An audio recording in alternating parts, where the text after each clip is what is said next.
പ്രിയപ്പെട്ടവരെ എല്ലാവർക്കും അവൈൽ പ്ലാനിലേക്ക് വീണ്ടും സ്വാഗതം. അപ്പോൾ നമ്മൾ ഇന്ന് നിൽക്കുന്നത് കനോലി പ്ലോട്ടിലാണ്. നിലമ്പൂരുകാരുടെ ഒരു സ്വകാര്യ അഹങ്കാരം എന്ന് പറയുന്ന സ്ഥലമാണ് കനോലി പ്ലോട്ട്. എവിടെയെങ്കിലുമൊക്കെ അതുവരെ യാത്ര കഴിഞ്ഞ് വരുമ്പോൾ വടപുറം പാലം കഴിഞ്ഞിട്ട് ഈ കനോലി പ്ലോട്ടിലേക്ക് കയറുമ്പോൾ അത് സ്വന്തം വീട്ടിലേക്ക് വന്നൊരു ഫീലാണ്. അപ്പോൾ കനോലി പ്ലോട്ടിൻ്റെ മനോഹരമായ കാഴ്ചകൾ നമുക്കൊന്ന് കണ്ടുവരാം. കോഴിക്കോട് ഊട്ടി അന്തർ സംസ്ഥാന പാതയ്ക്ക് സമീപത്തായിട്ടാണ് കേട്ടോ ഈ കനോലി പ്ലോട്ട് സ്ഥിതി ചെയ്യുന്നത്.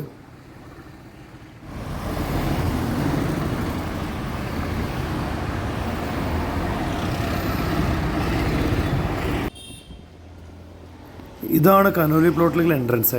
നമ്മൾ കോഴിക്കോട് ഭാഗത്ത് നിന്ന് വരികയാണെങ്കിൽ റോഡിൻ്റെ ലെഫ്റ്റ് സൈഡിലും, ഊട്ടി ആ ഭാഗത്ത് നിന്ന് വരികയാണെങ്കിൽ റോഡിൻ്റെ റൈറ്റ് സൈഡിലുമായിട്ടാണ് എൻട്രൻസ് വരുന്നത്. നമ്മൾ കയറി ചെല്ലുമ്പോൾ തന്നെ നമുക്ക് ലെഫ്റ്റ് സൈഡിലായിട്ട് ടിക്കറ്റ് കൗണ്ടർ കാണാം. നമുക്ക് കയറി നോക്കാം. മുതിർന്നവർക്ക് 40 രൂപയും കുട്ടികൾക്ക് 15 രൂപയാണ് ടിക്കറ്റ് ഫെയർ വരുന്നത്. 10 രൂപ പാർക്കിംഗ് ഫീസ് ഉണ്ട്. നമുക്ക് ലെഫ്റ്റ് സൈഡിലായിട്ട് ടിക്കറ്റ് കൗണ്ടർ കാണാം. അപ്പോൾ അവിടെ നമ്മൾ ചെല്ലുമ്പോൾ ശ്രദ്ധിക്കേണ്ട ഒരു കാര്യം, കാർഡ് പേയ്മെൻറ്റ് അല്ലെങ്കിൽ UPI പേയ്മെൻറ്റ് മാത്രമേ ടിക്കറ്റിന് ഉള്ളൂ. അപ്പോൾ അതുകൊണ്ട് കാര്യം ശ്രദ്ധിക്കുക. പൈസ കയ്യിൽ വെച്ച് വന്നു കഴിഞ്ഞാൽ ഇവിടെ അത് പ്രയാസമാകും. പാർക്കിങ്ങിൻ്റെ ഫീസ് കൂടി ടിക്കറ്റിലേക്ക് നമുക്ക് വണ്ടി ഉണ്ടെങ്കിൽ അതും കൂടി ഈടാക്കുന്നുണ്ട്. നമ്മളിതാ ടിക്കറ്റ് എടുത്ത് 2 പേർക്ക് കൂടി 80 രൂപയാണ് ആയിട്ടുള്ളത്. നമുക്കിവിടെ ഒരു സൈൻ ബോർഡ് കാണാൻ പറ്റും. ഏകദേശം ഒരു വിവരം നമുക്ക് ഈ സൈൻ ബോർഡ് നോക്കി കിട്ടും. ഈ കാണുന്ന റൈറ്റ് സൈഡിലാണ് വാഹനങ്ങളുടെ പാർക്കിംഗ് ഉള്ളത്. 10 രൂപയാണ് നമുക്ക് ടിക്കറ്റിൻ്റെ കൂടെ തന്നെ അത് ആഡ് ചെയ്യുന്നുണ്ട്.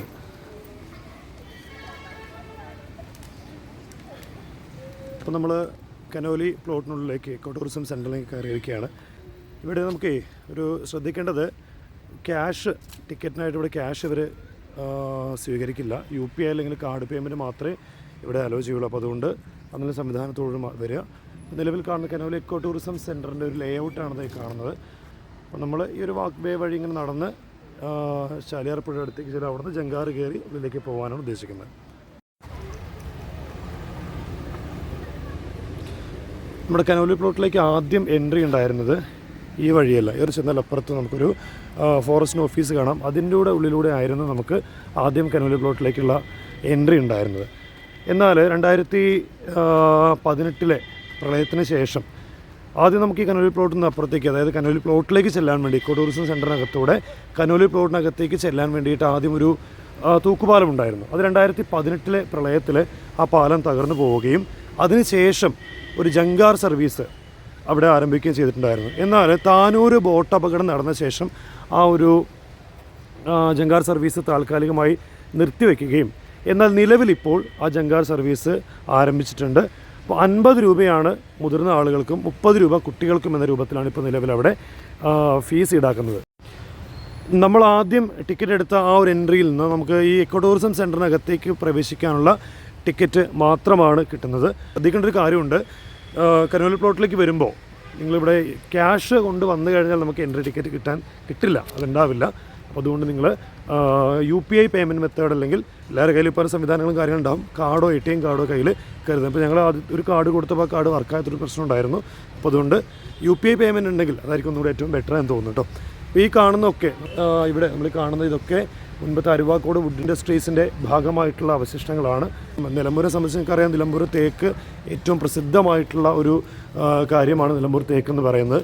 റോൾസ് റോയ്സ് കാറിൽ വരെ ഈ നിലമ്പൂർ തേക്ക് ഉപയോഗിക്കുന്നു എന്നാണ് പറയുന്നത്. ഇത്രയും വലിയൊരു ഇൻഡസ്ട്രി അതിവിടെ അലംഭാവം കൊണ്ടായിരിക്കാം, ഉദ്യോഗസ്ഥരുടെ അലംഭാവം കൊണ്ടായിരിക്കാം ഇത് നശിച്ചു പോയിട്ടുള്ളത്. ഒരു വലിയൊരു വ്യാവസായിക ഹബ്ബാക്കി മാറ്റാൻ സാധിക്കുന്നൊരു കാര്യമാണ്. ഇപ്പം നിങ്ങൾ കണ്ടില്ലേ ഇവിടെ ആരൊക്കെയാണ് താമസിക്കുന്നുള്ളത്. നിങ്ങൾക്ക് ഏകദേശം എന്താ നോക്കിയാൽ മനസ്സിലാകും ആരൊക്കെ എവിടെ ഉള്ളതെന്നുള്ളത്. ഇതിലുണ്ടാകുന്ന മെഷീനറിയൊക്കെ സാമൂഹ്യ വിരുദ്ധർ മോഷ്ടിച്ച് കൊണ്ടുപോവുകയും, ഇപ്പോൾ ഒരു കാലഘട്ടം വരെ ഇത് സാമൂഹ്യ വിരുദ്ധരുടെ ഒരു താവളമായ ഒരു സ്ഥലമായിരുന്നു. എന്നാൽ ഇപ്പോൾ ഇത് വനം വകുപ്പ് ഏറ്റെടുത്ത് അവർ കുറച്ചുകൂടി ടൂറിസത്തിന് കുറച്ചുകൂടി ഇമ്പോർട്ടൻസ് കൊടുത്തുകൊണ്ട് രീതിയിൽ ഇതിനെ കൈകാര്യം ചെയ്യുന്നുണ്ട്. എന്നാലും ഇത്രയും വലിയ ഒരു സംവിധാനമൊക്കെ കാട് മൂടി അല്ലെങ്കിൽ ഒരു തരത്തിലും ഉപയോഗപ്പെടാതെ നശിച്ചു പോകുന്നൊരു സിറ്റുവേഷൻ ഉണ്ടാകുമെന്ന് പറയുന്നത് വളരെ ബുദ്ധിമുട്ടേറിയിട്ടുള്ളൊരു കാര്യം തന്നെയാണ്. കാരണം നമ്മൾ കൊടുക്കുന്ന നികുതി പണമാണല്ലോ ഇങ്ങനെ കെടുകാര്യസ്ഥത മൂലം നഷ്ടപ്പെട്ടു പോകുന്നത്.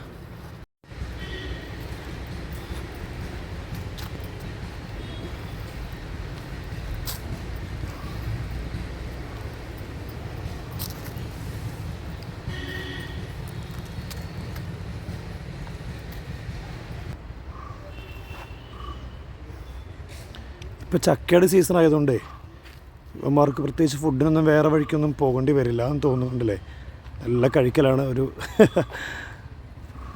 നമ്മളിവിടെ നിൽക്കുന്നൊന്നും അവൻ അറിയുന്ന പോലും ഇല്ല കേട്ടോ.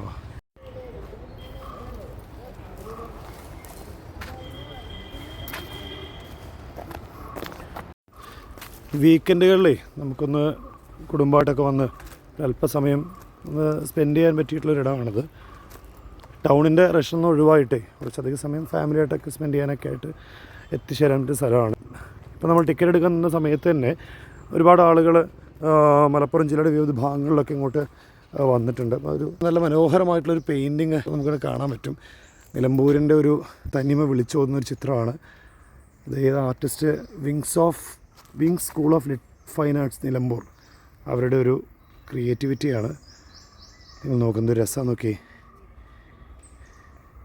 കാരണം നിലമ്പൂരിൽ ഈ കാട്ടുനായ്ക്കർ അതുപോലെ ചോലനായ്ക്കർ വിഭാഗത്തിൽപ്പെട്ട ആളുകൾ, വളരെ റെയറായിട്ടുള്ള ആ ഒരു ട്രൈബ്സിൽപ്പെട്ട ആളുകൾ താമസിക്കുന്ന ഒരു, അല്ലെങ്കിൽ അവരുടെ ഒരു ഇടമാണ് നിലമ്പൂർ. അപ്പോൾ ആ ആളുകളുടെ ഒരു ലൈഫാണ് ആ ഒരു ചിത്രത്തിലൂടെ അവരവിടെ പോർട്രേറ്റ് ചെയ്ത് വെച്ചിരിക്കുന്നത്. നമ്മൾ ആ വാക്ക് വേ വഴി നടന്നു വരുമ്പോഴേ ഇവിടെ നമുക്ക് ചാലിയാർ പുഴയും കുതിരപ്പുഴയും തമ്മിൽ ജോയിൻ ചെയ്യുന്ന ആ സംഗമ സ്ഥാനത്തേക്ക് പോകാൻ പറ്റും. ഈ ലെഫ്റ്റ് സൈഡിൽ കാണുന്ന ഈ വഴിയുണ്ടല്ലോ, ഈ വഴിയിലൂടെ നേരെ പോയാൽ നമുക്ക് ഈ രണ്ട് പുഴയും തമ്മിൽ ജോയിൻ ചെയ്യുന്ന ഭാഗം കാണാം. അപ്പോൾ വേഗം നമുക്കൊന്ന് കണ്ടുവരാം. നമുക്ക് ഇവിടേക്കല്ല പോകുന്നത്, നമ്മുടെ ജങ്കാർ കയറിയിട്ട് കനോലി പ്ലോട്ടിലേക്ക് നമുക്ക് പോകണം. അപ്പോൾ ഈ കാഴ്ച വേഗം കണ്ട് നമുക്ക് തിരിച്ചു വരാം. താഴെ കാണുന്നതാണ് കുതിരപ്പുഴയും ചാലിയാർ പുഴയും തമ്മിൽ ജോയിൻ ചെയ്യുന്ന ഭാഗം. ഇവിടെ രാത്രി സമയത്തൊക്കെ ആന ഇറങ്ങുന്ന പ്രശ്നമുള്ളതുകൊണ്ടേ പ്രോപ്പറായിട്ടുള്ള ഫെൻസിങ്ങും കാര്യങ്ങളൊക്കെ ഏർപ്പെടുത്തിയിട്ടുണ്ട്. പകൽ സമയത്ത് അങ്ങനെ ആന ഇറങ്ങിയതൊന്നും കണ്ടിട്ടില്ല. പക്ഷെ നമ്മുടെ ആ മെയിൻ റോഡുണ്ടല്ലോ, ഹൈവേ, അവിടെ രാത്രിയിലൊക്കെ പലപ്പോഴും ആന ഇറങ്ങുന്ന പ്രശ്നങ്ങളൊക്കെ ഉണ്ടാവാറുണ്ട്.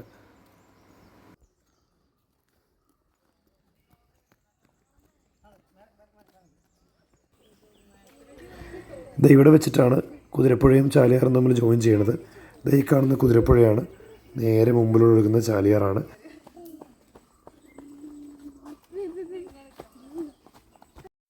ഇതാ ദൂരെ കാണുന്നില്ലേ, അതാണ് കനോലി പ്ലോട്ടിലേക്കുള്ള ജങ്കാർ സർവീസ് കേട്ടോ. നമ്മൾ അങ്ങോട്ടേക്കാണ് പോകുന്നത്.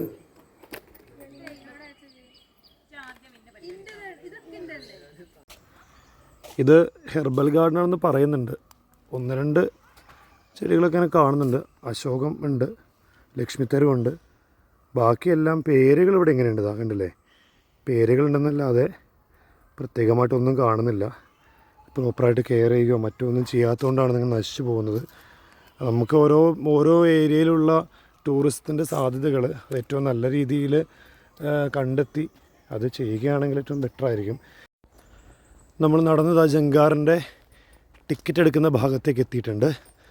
ഇവിടെ നിന്നാണ് ജങ്കാറിൻ്റെ ടിക്കറ്റ് എടുക്കാനുള്ളത് കേട്ടോ. ആ കാണുന്ന ഭാഗത്താണ് ജങ്കാറിൻ്റെ ടിക്കറ്റ് അവൈലബിൾ ആയിട്ടുള്ളത്.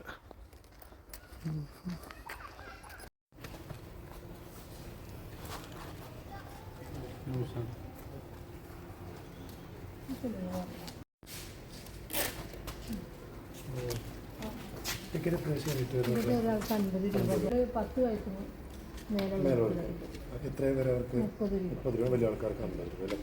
സ്കൂൾ കുട്ടികളാണെങ്കിൽ 10 രൂപ. 10 രൂപ ലെറ്റർപാടെ കൊണ്ടുവന്ന് അല്ലേ?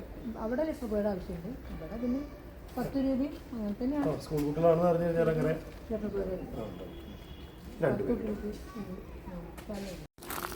ഇതാണ് ജങ്കാർ സർവീസ് നടത്തുന്ന സ്ഥലത്തേക്കുള്ള വഴി. ഇതാണ്. ഇവിടെ ചെന്നിട്ട് നമ്മൾ താഴേക്ക് ഇറങ്ങണം. ആദ്യം ഞാൻ പറഞ്ഞില്ല, നമ്മൾ ഫസ്റ്റ് എൻട്രി ഉണ്ടായിരുന്നത് ഈ കാണുന്ന വഴിയിലൂടെ ആയിരുന്നു, ഇങ്ങനെ വന്നായിരുന്നുണ്ടായിരുന്നത്. ഇതിപ്പോൾ നിലവിൽ എക്കോ ടൂറിസം സെൻ്റർ ആക്കിയതിന് ശേഷമാണ് നമ്മളിപ്പോൾ കണ്ട വഴിയിലൂടെ വന്നോട്ട് ഇങ്ങോട്ട് കയറുന്നത്.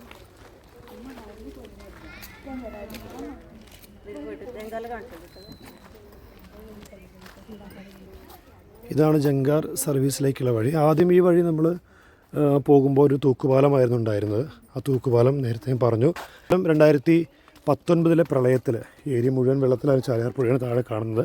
2019 പ്രളയത്തിൽ ആ തൂക്കുപാലം പൂർണ്ണമായിട്ടും തകർന്നു പോവുകയും പിന്നീട് കുറച്ച് കാലത്തിന് ശേഷം ജങ്കാർ സർവീസ് ആരംഭിക്കുകയും ചെയ്തു. പിന്നീടാണ് താനൂർ ബോട്ട് അപകടം നടന്ന ഒരുപാട് ആളുകളുടെ ജീവൻ നഷ്ടമാവുകയും അതിനുശേഷം താൽക്കാലികമായിട്ട് ബോട്ട് സർവീസ് നിർത്തിവെച്ചിരിക്കുകയായിരുന്നു.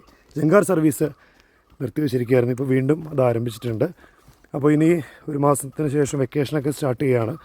അപ്പോൾ കുട്ടികളെയും കൊണ്ടൊക്കെ കുടുംബമായി വന്ന് കാണാൻ പറ്റുന്നൊരു നല്ലൊരു അടിപൊളിയായിട്ടുള്ള സ്പോട്ടാണ് നിലമ്പൂരിലെ കനോലി പ്ലോട്ട് എന്ന് പറയുന്നത്.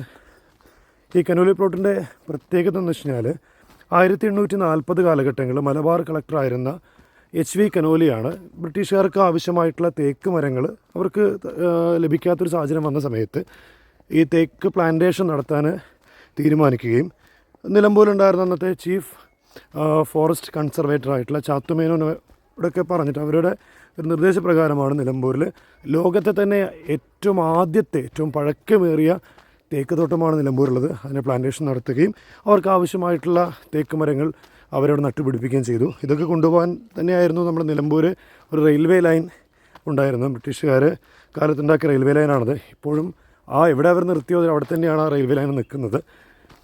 അപ്പോൾ നമ്മളിനി ചെല്ലുന്നത് നിലമ്പൂരിലെ അല്ലെങ്കിൽ ലോകത്തിലെ തന്നെ ഏറ്റവും ആദ്യത്തെ തേക്ക് തോട്ടമായിട്ടുള്ള കനോലി പ്ലോട്ടിലേക്കാണ്. അപ്പോൾ അവിടേക്കുള്ള ജങ്കാർ സർവീസിലേക്കുള്ള യാത്രയാണ്. കുറച്ചധികം ദൂരം അവിടെ നിന്ന് കൂടെ നടക്കാൻ വരും. 200 മീറ്ററോളം ദൂരം നമുക്ക് നടക്കാനുണ്ട്.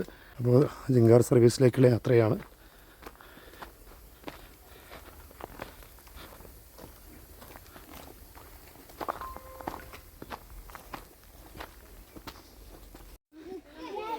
ഇതൊക്കെ നിലവിൽ മുമ്പുണ്ടായിരുന്ന തൂക്കുപാലത്തിൻ്റെ അവശിഷ്ടങ്ങളാണ്. ആ പ്രളയത്തിൽ പൂർണ്ണമായിട്ടും തകർന്നു പോയ പാലത്തിൻ്റെ അവശിഷ്ടങ്ങളാണ് അവിടെ കിടക്കുന്നത് കേട്ടോ.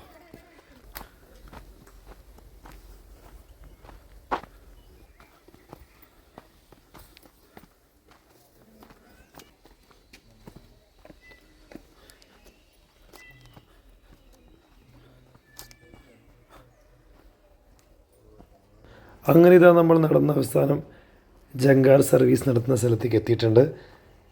ഇപ്പം നിലവിലെ ജങ്കാർ അപ്പുറത്താണ്, അങ്ങേ കരയിലാണുള്ളത്. അത്യാവശ്യം ആളുകളായിട്ട് ഇങ്ങോട്ടേക്ക് പോരുള്ളൂ. ഇത് എൻജിൻ വെച്ചിട്ടുള്ള ജങ്കാർ സർവീസൊന്നും അല്ല കേട്ടോ. സാധാ കപ്പിയും കയറൊക്കെ വെച്ചിട്ട് അവർ ഉള്ളിൽ നിന്ന് അങ്ങോട്ടും ഇങ്ങോട്ടും വലിച്ച് കരയ്ക്ക് അടുപ്പിക്കുന്നൊരു സംവിധാനമാണ്. അത്യാവശ്യം നല്ല ആളുള്ള സ്ഥലമാണിത്.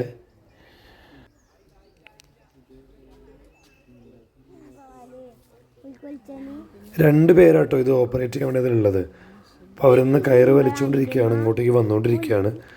നല്ല എഫേർട്ടുള്ള പണിയാണ്. കാരണം അത്യാവശ്യം നല്ല ആളുകളൊക്കെ ലോഡായി കഴിയുമ്പോഴേ ഇത് വലിച്ച് ഇങ്ങോട്ടും ഇങ്ങോട്ട് അടുപ്പിക്കുക എന്നുള്ള കുറച്ച് റിസ്ക്കുള്ള പണി തന്നെയാണ്.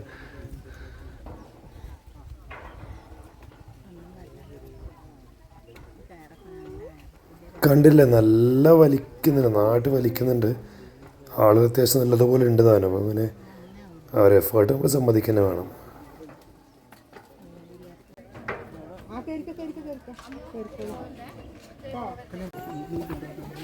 അപ്പോൾ ഇതാ നമ്മൾ ജങ്കാറിലേക്ക് കയറുകയാണ്.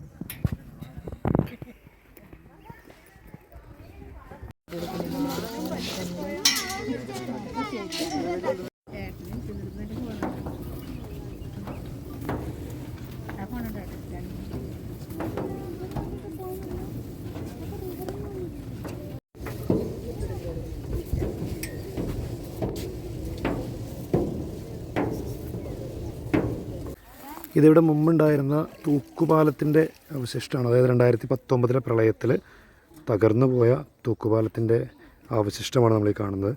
ഇവിടെ നിന്ന് ഇങ്ങോട്ട് ഇങ്ങേറ്റം വരെ കരവരെയായിരുന്നു. ആ കാണുന്ന ഭാഗത്തായിരുന്നു ഇതിൻ്റെ മറുഭാഗം ഉണ്ടായിരുന്നത്. അപ്പോൾ കംപ്ലീറ്റ് ഈ ഒരു ഏരിയ മുഴുവൻ കംപ്ലീറ്റായിട്ട് വെള്ളം നിറഞ്ഞൊരു അവസ്ഥ നിങ്ങൾ ചിന്തിച്ച് നോക്കുക. അപ്പോൾ ഇവിടെ നിന്ന് നമ്മൾ ഇറങ്ങിയത് ഈ കാണുന്നത് ഒരു റെയിലാണ്. ആ റെയിൽ ഇറങ്ങി നമ്മൾ താഴ്ത്തിക്ക് ഇറങ്ങിക്കൊണ്ടിരുന്നത്. ഇത്രയും ഭാഗം നമ്മൾ മുകളിലേക്ക് ഇനി കയറേണ്ടതുണ്ട്. നമ്മൾ കനോലി പ്ലോട്ടിലേക്ക് എൻ്റർ ചെയ്യുകയാണ്.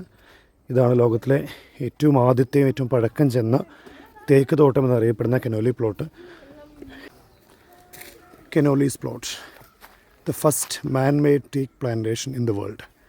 1840 കാലഘട്ടങ്ങളിൽ ഏകദേശം 200 വർഷങ്ങൾക്ക് മുൻപ് ബ്രിട്ടീഷുകാർ പ്ലാന്റേഷനാണ്. ഇവിടെ നിന്ന് കണ്ടറിയാം നിലമ്പൂർ തേക്കിൻ്റെ ഒരു പ്രൗഢി. എത്രത്തോളം വലിയ തേക്ക് മരങ്ങളാണ് ഇവിടെ ഉള്ളത് നിങ്ങൾ നോക്കുക.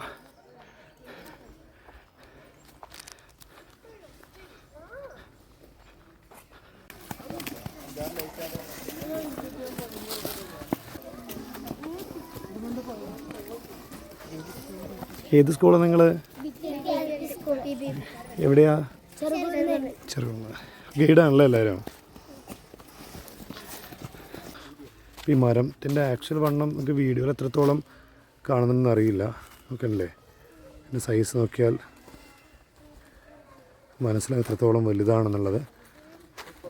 ഇതിങ്ങനെ നിവർന്നതാ മുകളിലേക്ക് അങ്ങനെ ഒറ്റത്തടിയാണ്.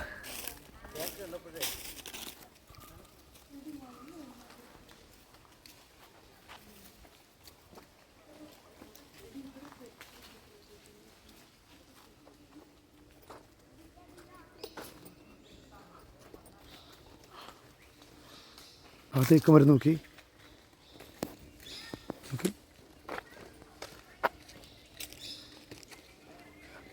കൂടുതൽ വെറൈറ്റി ആയിട്ടുള്ള തേക്ക് മരമാണ്. നോക്കിയതിൻ്റെ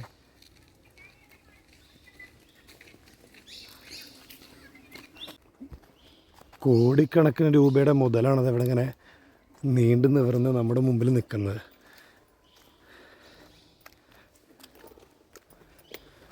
ഇതിലെല്ലാ മരത്തിലും 2012 എന്ന് എഴുതിയിട്ടുണ്ട്. ഇപ്പോൾ ഈ 2012 ലാസ്റ്റ് അളവെടുത്ത സമയത്ത് അതിൻ്റെ ഒരു വണ്ണമായിരിക്കും ചിലപ്പോൾ കാണിച്ചിരിക്കുന്നത് കേട്ടോ.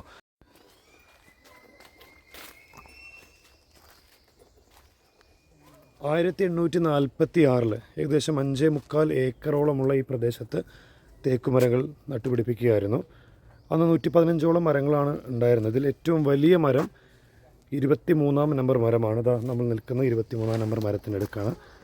ഇതിന് വണ്ണം ഞാൻ പറഞ്ഞല്ലോ, നിങ്ങൾക്ക് വീഡിയോയിൽ എത്രത്തോളം കാണുമെന്നറിയില്ല. ഏകദേശം 49 മീറ്ററോളം ഉയരമുള്ള 429 സെൻറ്റിമീറ്റർ വീതി വണ്ണമുള്ള ഒരു മരമാണിത്.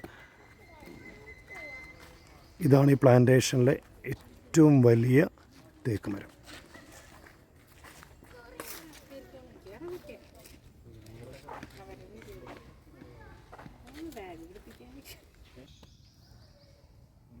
ജങ്കാർ എങ്ങനെയുണ്ട്? ജങ്കാർ കയറി നിങ്ങൾ? എങ്ങനെയുണ്ട് ജങ്കാറിൽ? ഇതിന് മുമ്പ് കയറിയിട്ടുണ്ടോ ജങ്കാറിൽ നിങ്ങൾ? എവിടെ നിന്നാണ് കയറിയിട്ടുള്ളത്? കയറിയിട്ടുണ്ട്. ഇപ്പോൾ നമ്മുടെ നാട്ടിൽ ആദ്യമായിട്ടാണ് അല്ലേ? എങ്ങനെയുണ്ട് ഇവിടെ വന്നിട്ട്? അടിപൊളിയാണോ? സൂപ്പറാണോ? ഇഷ്ടപ്പെട്ടോ മോളെ? അല്ലേ എവിടെ നിന്നാണ് വരണേ? പമ്പാട്. ഓക്കെ, ടീച്ചർമാരൊക്കെ ഒപ്പം വന്നിട്ടുണ്ട് അല്ലേ? ഉഷാറാണോ? അടിപൊളിയാണോ? ഓക്കെ ഓക്കെ, സൂപ്പറല്ലേ? കനോലി പ്ലോട്ടിൻ്റെ മനോഹരമായ കാഴ്ചകൾ കണ്ട് നമ്മൾ തിരിച്ചു പോവാണ്. കുറച്ച് സമയം വെയിറ്റ് ചെയ്യേണ്ടി വന്നു. കാരണം അത്യാവശ്യം ആളുകളായാൽ മാത്രമേ ജങ്കാർ ഇരുകരയിലേക്കുള്ള സർവീസ് നടത്തുള്ളൂ. ഇവർ നമ്മളെ അപ്പുറത്തുനിന്നുടെ കുട്ടികളാട്ടോ. ഇവർക്ക് നമ്മൾ യൂട്യൂബിൽ വീഡിയോ ഒക്കെ ചെയ്യുന്ന ആൾക്കാരെന്ന് പറഞ്ഞപ്പോൾ ഭയങ്കര സന്തോഷം. അവരിങ്ങനെ ഞങ്ങളെയും കൂടി വീഡിയോ ഉൾപ്പെടുത്തുമെന്ന് ചോദിച്ചു. അപ്പോൾ നമ്മൾ ആൻമരി കലിപ്പിലാണ് സിനിമയിൽ സിദ്ദിഖിൻ്റെ ക്യാരക്ടർ പറയുന്ന പോലെ പിള്ളേരെന്തെങ്കിലും ആഗ്രഹിച്ചു കഴിഞ്ഞാൽ നമ്മളെ കൊണ്ട് പറ്റുന്ന കാര്യമാണെങ്കിൽ സാധിച്ചു കൊടുക്കണമെന്നാണ്. ആ ചിരി കണ്ടോ നിങ്ങൾ? അപ്പോൾ അതിനപ്പുറത്തേക്ക് നമുക്കെന്താ വേണ്ടത്? നമ്മൾ കനോലി പ്ലോട്ടിലെ കാഴ്ചകൾ കണ്ട് പുറത്തിറങ്ങിയിരിക്കുകയാണ്. അവിയൽ പ്ലാനറ്റിലെ കാഴ്ചകൾ അവസാനിക്കുന്നില്ല. പുതിയ വ്യത്യസ്തമായ കാഴ്ചകളുമായിട്ട് വീണ്ടും കാണുന്നവരെ ബൈ.